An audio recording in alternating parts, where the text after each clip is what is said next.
Nkuko wakomeje kubibona mu bitangazamakuru bitandukanye mu gihugu cy'u Rwanda, iyi nkuru abantu benshi bagiye bayihakana ndetse abenshi bagenda bayishyiraho n'amagambo atandukanye, abenshi bayishyiraho n'ukundi kuri kwinshi gutandukanye.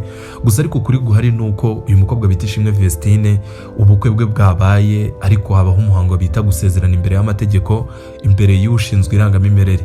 Gusa ariko nkuko mwabonye mu gitondo cyo kuri uyu munsi nibwo amakuru yagiye hanze avuga yuko no mukobwa yaba yasezeranye n'umugabo uturuka mu gihugu cya Burkina Faso. Gusa ariko abantu benshi bagiye babigarukaho cyane baranabihakana. Rero nibwo twabibonye ku bitangazamakuru bitandukanye nk'Inyarwanda, Igihe ndetse n'ibindi, ndetse no ku mbuga nkoranyambaga dusanzwe dukoresha mu gihugu cy'u Rwanda, aho twavuga nka Facebook, TikTok ndetse na Instagram, ndetse n'abakunda gukora inkuru nyinshi zitandukanye ku rubuga rwa YouTube bagenda bakora inkuru nyinshi zitandukanye, aho hose twagiye tubibona. Gusa ariko mu masaha asaga mu masaha 4 nibwo abantu benshi batangiye bavuga bati ya nkuru ni igihuha ntago ari ukuri. Nibwo batangiye kuvuga yuko uriya mwana uri kumuharabika ndetse ibyo bintu bitanabayeho. Gusa ariko mu masaha agana nyuma ya saa sita nibwo nabonye amakuru anyuze ku bitangazamakuru bitandukanye n'ubundi bikomeye mu gihugu cy'u Rwanda, harimo uwo bita Pundit. Uyu ni umunyamakuru uzwi mu gihugu cy'u Rwanda, akaba ari umunyamakuru w'iyo bita Isibo. Iyi ikaba ari radiyo imaze kumenyekana mu gihugu cy'u Rwanda. Uyu nguyu n'ubundi yari yabinyujije ku gitangazamakuru cyandika, niyo wari wanditse inkuru yuko uyu mukobwa bita Ishimwe Vestine yaba yakoze ubukwe. Rero abantu bamuteye hejuru, bamutera utwatsi, baravuga ati reka ibyo bintu ntabwo ari ukuri. Gusa ariko nibwo twaje kuyiperereza nyuma tuza kumenya amakuru yuko ubukwe bwabaye. Gusa ariko abantu bose bakomeje kwibaza bati ese kubera iki ibintu byabaye mu muhezo byatewe n'iki? Ese impamvu ibiriho ni iyihe? Niyo mpamvu mfashe kano kanya kugira tubigarukeho. Gusa ngiye icyo nkubwira, making sure ko wakanze subscribe ubundi usige comment na like, tujye tubana buri munsi ibiganiro nk'ibi ngibi nkora ntibikagucike, kandi inkuru nta handi uzisanga ni kuri Philox TV show. Rero ndaje twinjira muri iyi nkuru nkubwira dusiye uko iteye ndetse n'uburyo byagiye bikurikirana, ndetse kugeza kuri uyu munsi ese na yahe makuru ahari. Nkuko nabikubwiye ni Philox mu buri kumva kuri mikoro. Gusa muri aka kanya reka twinjire neza muri iyi nkuru nkuha amakuru nyirizina yerekeranye nayo, ndetse unamenye byinshi mu byaranze ibirori by'uyu mukobwa byo gusezerana imbere y'amategeko. Gusa ariko mbere yuko dukomeza kugira ngo twinjire muri iyi nkuru, ndagira ngo tubanze tugaruke ku gitangazamakuru bita Inyarwanda, kimwe mu bitangazamakuru bikomeye mu gihugu cy'u Rwanda, gitambutse inkuru binyuze mu buryo bw'amajwi n'amashusho. Ubwo ndavuga ku muyoboro wa YouTube. Gusa ariko bagira n'igitangazamakuru cyandika. Aha ngaha rero turaza kwifashisha igitangazamakuru cyandika turebe ese no nkuru bari bayigarutseho bate.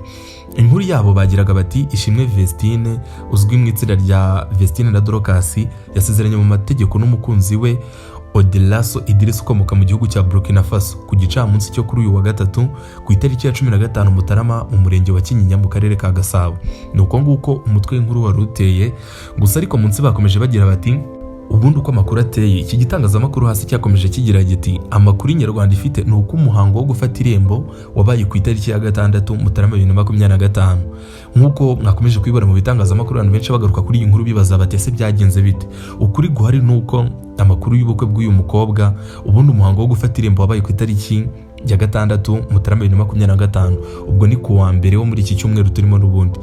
Gusa ariko abareberera inyungu z'uyu muhanzi mu muziki wo kuramya no guhimbaza Imana bari bafashe umwanzuro bavuga yuko umuntu wese yitabiriye uwo muhango ndetse n'umuntu wese uri hafi aho ngaho atemerewe gufata amashusho cyangwa se amafoto. Vestine na Dorcas ni abakobwa bavukana, bamamaye mu ndirimbo zisingiza Imana zirimo nk'indirimbo Iriba, Simpagarara, Adonai, Nema, Ihema, Umutaka, Ibuye, Nahawe Ijambo, Ku Musaraba, Sibayari, Isaha n'izindi. Aba bakobwa nkuko abenshi bajya bakunda kubitiranya, ugasanga bari kubaza ati se Dorcas noye cya Vestine. Niba mubyumva neza, wa mukobwa ujya gusa nkaho ari igikara niwe bita Vestine, akaba ariyo wamaze gusezerana n'umuhungu uturuka mu gihugu cya Burkina Faso. Rero aba bakobwa bombi b'abavandimwe bamenyekanye muri izi ndirimbo, nizo bamenyekanyeho nk'uko maze kuzikubwira kuri iyo list iri ruguru. Gusa ni itsinda rikunzwe cyane mu muziki wa gospel, rikaba rigizwe na Ishimwe Vestine na Kamikazi Dorcas. Ni abavandimwe babiri bavuka mu karere ka Musanze, biyemeje kuririmbira Imana mu myaka y'ubuto bwabo. Aba bakobwa murabizi guturuka kera bita Irene avumbura impano barimo guturuka ku munsi wa mbere yabafashije gukora indirimbo yabo ya mbere kugeza kuri uyu munsi. Ni abakobwa bamenyekanye cyane. Gusa ariko nagiye twigarukira kuri umukobwa bita Ishimwe Vestine, uyu nguri kuvuga kugeza muri aka kanya harimo aravuga inkuru ye n'uyu musore muri Burkina Faso. Ubundi Ishimwe Vestine no mukobwa w'umuhanzi uri indirimbo zo kuramya no guhimbaza Imana nkuko nabikubwiye, umuvandimwe we bita Dorcas. Uyu mukobwa yabonye izuba ku itariki 2 Gashyantare 2024, akaba aherutse gusoza yisumbuye. Kamikazi Dorcas we yavutse ku itariki ya 28 Kamena 2006. Aba bana bombi uko bakora umuziki wo kuramya no guhimbaza Imana bavuka ku babyeyi babiri, bakaba bavuka ko bita Uzamukunda Elizabeth ndetse na se wabo witwa Nizeyimana Mazimaka.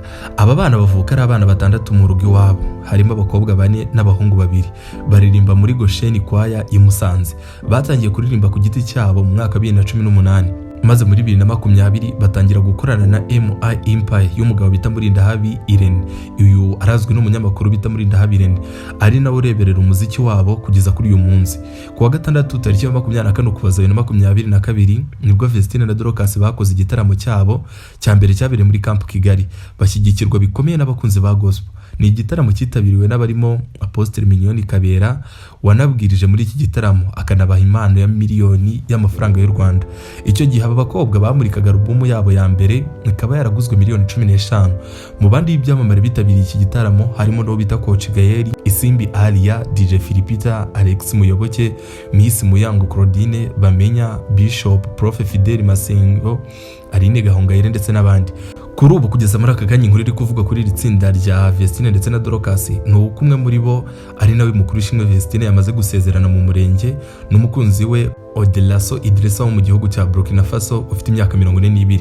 Amakuru ahari kugeza kuri uyu munsi turi kwakira ndetse n'abandi bari kubona ku bitangazamakuru bikomeye ari kuvuga yuko uyu ni umusore w'umuherwe w'umukire wakunze no mukobwa mu buryo bukomeye, yiyemeza kuzabana nawe akaramata, none ubukwe buratashye. Gusa ariko amakuru ahari y'ukuri ndetse yamaze no kumenyekana mu bantu bari hafi y'uyu mukobwa ndetse n'abareberera inyungu z'uyu mukobwa.